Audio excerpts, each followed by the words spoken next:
so kita punya, ni tajuk kita punya pembelajaran hari ni so hari ni kita nak tengok standard kandungan 6.3 iaitu penghantaran dan pengagihan tenaga elektrik. So hari ni kita nak fokus pada fungsi komponen dalam sistem penghantaran dan pengagihan tenaga elektrik. Okey. So kriteria kejayaan kita ada dua sahaja, iaitu yang pertama kamu dapat menyatakan 4 daripada 8. Sorry ini bukan 8. Ini adalah 7. Okey, kamu dapat menyatakan 7 komponen. Okey, 7 komponen dalam dalam sistem penghantaran dan pengagihan tenaga elektrik. Dan sini pun sama, kamu dapat menerangkan fungsi bagi 4 daripada komponen dalam sistem penghantaran dan pengagihan tenaga elektrik. 8 tu sebab transformer injak turun tu cikgu letak 2 kali. Tapi untuk kelas kamu, cikgu buat sekali sahaja supaya kamu lebih mudah untuk ingat. Okey, so kita tengok kat sini kelas. Okey, kita tengok perta alih. Okey, so sambil-sambil kamu dengar. Okey, sambil-sambil kamu dengar, kamu boleh salin. Okey, kamu salin peta alih ni di dalam buku tulis kamu. Okey, ataupun kamu dengar dahulu, after habis kelas, cikgu akan screenshot paparan ini dan hantar ke dalam grup WhatsApp kelas Sains 3G kita. Okey, so dalam peta alih komponen dalam sistem penghantaran dan pengagihan tenaga elektrik ni, first sekali, sebelum ni kita ada belajar tentang penjanaan tenaga elektrik, betul? So penjanaan tenaga elektrik dekat stesen-stesen jana kuasa tu dia menghasilkan tenaga elektrik. So yang pertama sekali komponen dalam sistem penghantaran dan pengagihan ni dia bermula dengan stesen jana kuasa. Okay, so the first sekali adalah stesen jana kuasa. So stesen jana kuasa ni dia akan menghasilkan tenaga elektrik sebanyak 11 kV dan juga 25 kV.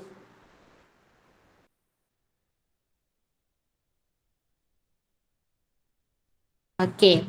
Kemudian tenaga elektrik yang dihasilkan oleh stesen jana kuasa tu dia akan dihantar ke komponen yang kedua, iaitu stesen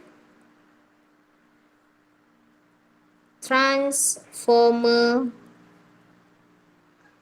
Okey, stesen transformer injak naik. Okey, stesen transformer injak naik. Semalam kita dah bincang kan jenis transformer injak naik. Transformer injak naik ni dia berfungsi untuk meningkatkan nilai voltan arus elektrik. So tenaga elektrik yang dihasilkan dekat stesen jana kuasa tu dia akan ditingkatkan kepada 135 132 kV, 275 kV dan juga 500 kV. Okey, so dekat sini tadi cikgu tulis sikit cikgu tulis sedikit sini dia menghasilkan tenaga elektrik 11 kV, 25 kV. Kemudian dia naikkan nilai voltan tadi tu. Okey, dia naikkan nilai voltan tu menjadi 132 kV, 275 kV ataupun 500 kV. Hai Fabian. Okey, Fabian dah okey ke internet Fabian? Fabian boleh dengar ke suara cikgu?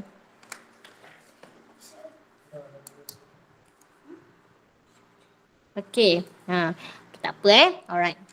Yang kamu dengar dulu, nanti kalau ada soalan kamu boleh tanya kemudian. Okey. Kemudian okey. Tenaga elektrik yang dah ditingkatkan nilai voltan dia tu, dia akan dihantar. Okey, dia akan dihantar ataupun diagihkanlah ke kawasan lain. So Arus elektrik itu dia akan dialirkan melalui satu rangkaian kabel penghantaran. Okey, rangkaian kabel penghantaran itu namanya adalah rangkaian grid nasional. Kejap lagi cikgu tunjuk gambar dia yang mana. So ini cikgu nak kamu salin dahulu dan dengar cikgu terang. Okey. Okey, kemudian rangkaian grid nasional tu dia akan dihantar sampailah dekat hujung grid ni. Okey, dekat hujung rangkaian grid ni dia akan sampai dekat pencawang masuk utama. Okey, pencawang masuk utama.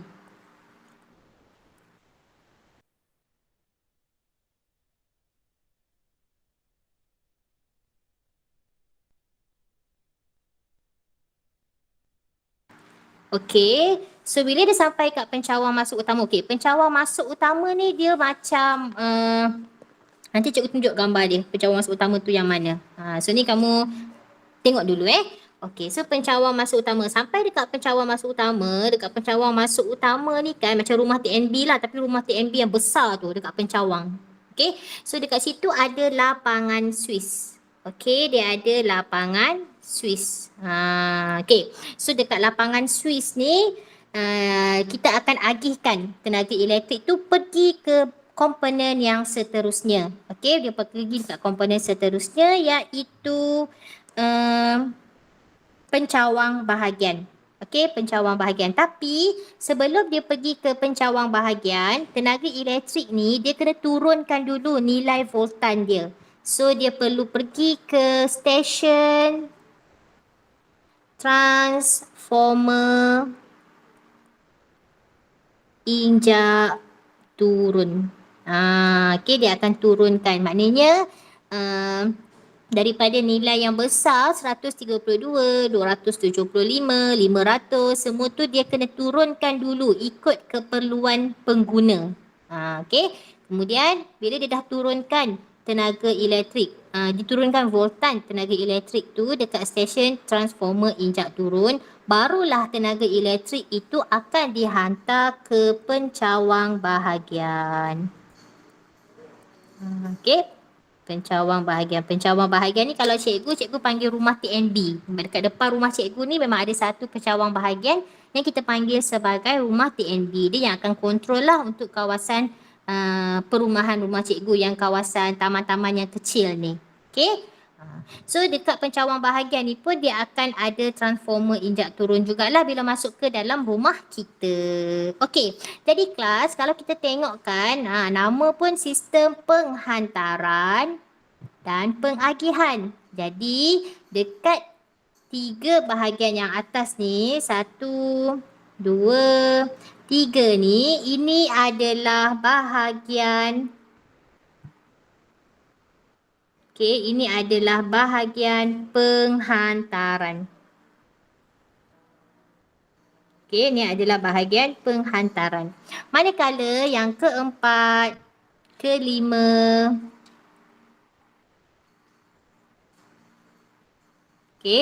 keenam dan ketujuh ini adalah bahagian pengagihan. Dia akan agih sampailah masuk ke rumah kita, ke sekolah kita, ke surau, mana-manalah shopping kompleks. Boleh faham tak setakat ini kelas? Boleh faham ke? Yang ini boleh. Cikgu boleh. Alhamdulillah. So yang ini kamu kena salin ya dalam buku. Kamu salin. Nanti yang kamu salin tu kamu ambil gambar, hantar dekat Telegram Sains. Hantar kat Telegram sebab senang saya nak semak, nak tengok betul ke tidak. Okey. So tadi kita dah bincang pasal komponen. Seterusnya cikgu nak bincanglah fungsi dia. Untuk yang ini kamu boleh buka buku teks. Boleh buka buku teks muka surat 184 dan 185. Kita go to the komponen yang pertama. Boleh nampak ke? Okey. So ini adalah komponen yang pertama tadi. Iaitu stesen jana kuasa. Okey. So stesen jana kuasa ni dia akan hasilkan arus ulang alik dengan nilai voltan 11 kilovolt atau 25 kilovolt. Kemudian arus ulang alik yang dihasilkan ini dia akan pergi ke komponen yang kedua iaitu B tu. Yang dekat BN tu. Okay, so BN tu adalah stesen transformer injak naik. Ni dia, stesen transformer injak naik. Dekat mana? Di mana arus ulang alik yang dihasilkan dekat stesen jana kuasa tu, dia akan tingkatkan nilai voltan arus ulang alik dia. So, ditingkatkan kepada 132, 275 kilovolt ataupun 500 kilovolt tu. Peningkatan nilai ni dia depends on stesen jana kuasa lah. Okay, memang dekat stesen jana kuasa tu dia memang terus bersambung dengan transformer injak naik. Kenapa kita kena naikkan nilai voltan arus ulang alik ni? Sebab kita nak mengelakkan kehilangan tenaga. Sebab kita nak hantar tenaga elektrik ni pergi daripada stesen jana kuasa tu sampai dah dekat rumah kita ni jauh kan, beratus kilometer. So mesti akan berlaku kehilangan tenaga elektrik. So kita nak elakkan berlakunya kehilangan tenaga elektrik yang banyak, kita naikkan nilai voltan arus elektrik ini. Okay. Dan tenaga elektrik ni dia hilang dalam bentuk tenaga haba. Sebab tu kita akan rasa panas. Okay, kita akan rasa panas kalau ada pengaliran tenaga elektrik. Okey. Seterusnya kita lihat pula yang ketiga. Dia dah besarkan, dia tingkatkan nilai voltan tu. So dia kena hantar. Dia nak hantar guna apa? Inilah yang ketiga ni. Pernah nampak tak macam menara Eiffel Tower tu? Pernah ke tengok Eiffel Tower ni dekat jalan raya? Ni kan gambar dia. Nampak tak?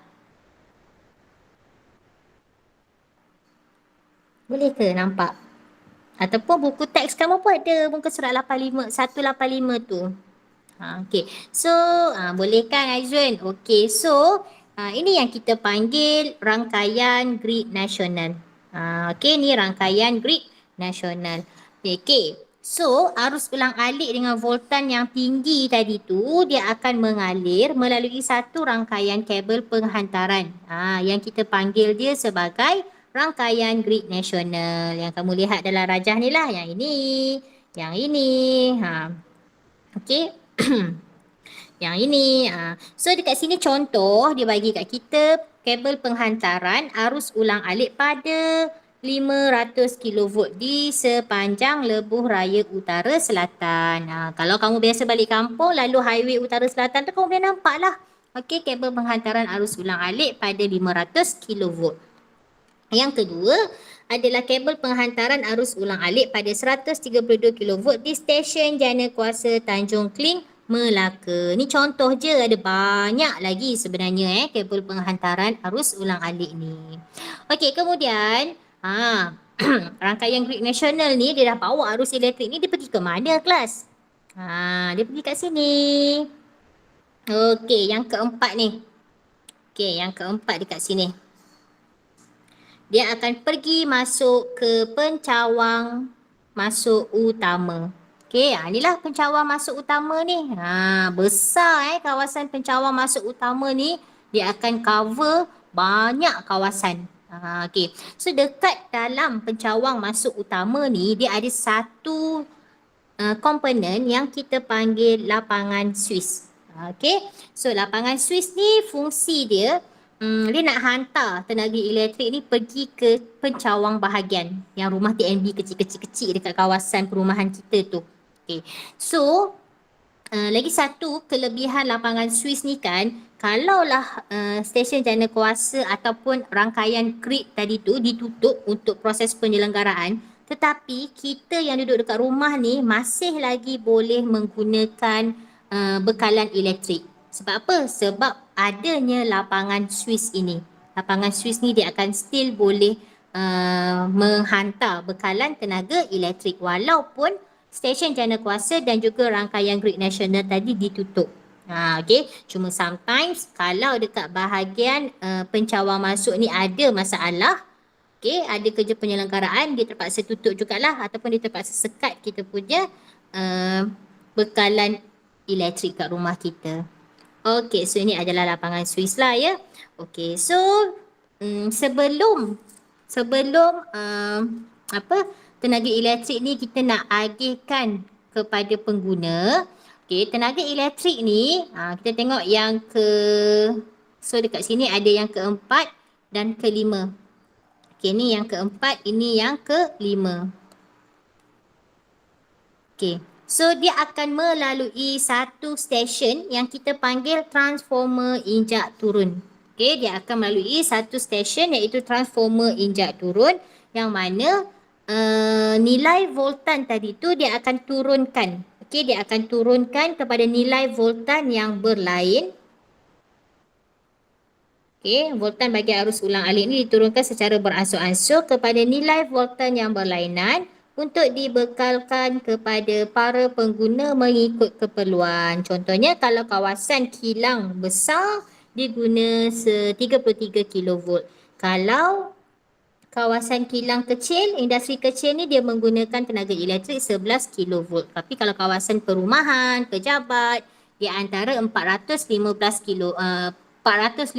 volt ataupun 240 volt. Okey, boleh faham ke yang cikgu terang ni? Boleh faham tak? Inilah yang dalam buku teks kamu tu. Okey? So cikgu harap kamu boleh tengok.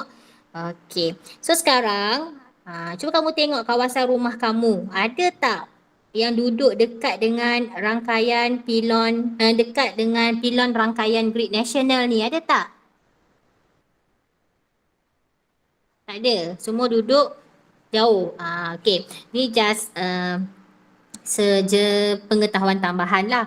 Okey, so sebenarnya arus ulang alik dengan voltan yang tinggi ni yang kita alirkan melalui kabel penghantaran pada pilon rangkaian grid nasional ni kan, dia menghasilkan satu sinaran ataupun radiasi yang kita panggil medan elektromagnet.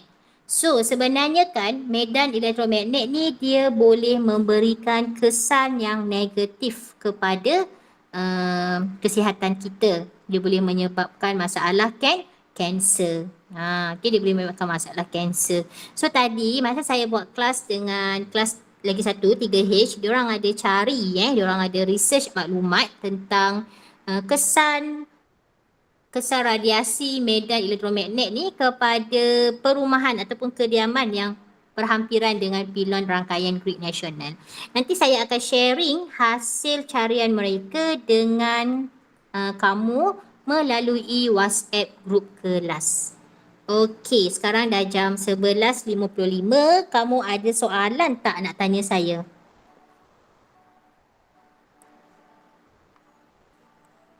Okey, ada tak soalan?